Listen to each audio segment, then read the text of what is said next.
Mobile तो सब चलाते हैं, लेकिन क्या आपको पता है 28 दिन वाले रिचार्ज से कंपनियां आपसे हर साल 1 महीना ज्यादा पैसा ले रही हैं। और यही मुद्दा संसद में उठाया गया। राघव चड्ढा ने टेलीकॉम कंपनियों पर सवाल उठाया। उन्होंने कहा कि पहले मोबाइल रिचार्ज 30 दिन का होता था, लेकिन अब ज्यादातर कंपनियां 28 दिन का प्लान दे रही हैं। सुनने में फर्क छोटा लगता है, लेकिन असल में ये खेल बड़ा है। अगर 30 दिन का महीना होता है तो साल में 12 रिचार्ज लगते हैं, लेकिन 28 दिन के हिसाब से साल में 13 बार रिचार्ज करना पड़ता है। यानी आम आदमी को हर साल 1 महीना एक्स्ट्रा पैसा देना पड़ रहा है। उन्होंने संसद में यह भी कह दिया, यह सिर्फ तकनीक का नहीं बल्कि आम जनता की जेब का सवाल है। संसद में उन्होंने एक और बड़ी बात उठाई। कई बार ऐसा होता है कि अगर आपके मोबाइल में रिचार्ज नहीं है तो इनकमिंग कॉल बंद हो जाती है। यानी अगर कोई गरीब आदमी है, रिचार्ज नहीं करा पाया तो वह कॉल भी नहीं रिसीव कर सकता। क्या फोन सिर्फ अमीरों के लिए है या फिर आम आदमी के लिए भी होना चाहिए?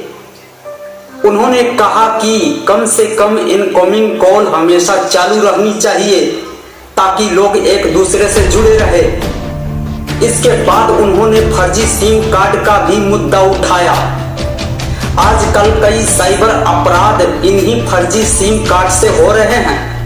ऑनलाइन फ्रॉड और बैंक अकाउंट खाली। उन्होंने सरकार से पूछा, जब सिम लेने के लिए पहचान जरूरी है तो फिर हजारों सिम कार्ड कैसे बाजार में घूम रहे हैं? उन्होंने कहा कि इस सिस्टम को मजबूत करना पड़ेगा।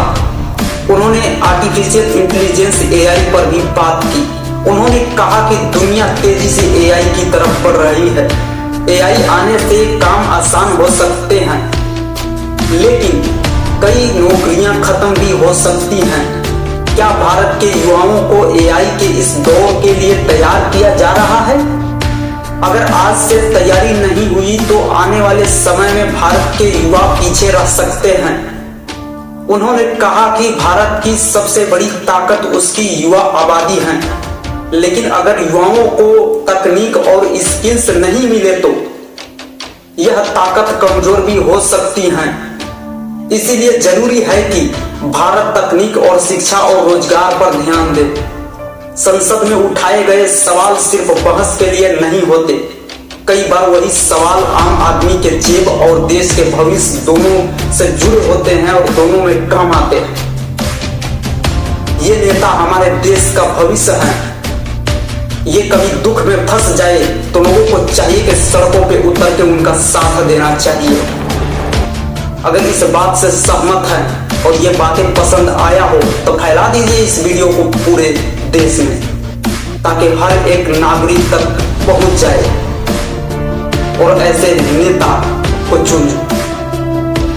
जय हिंद।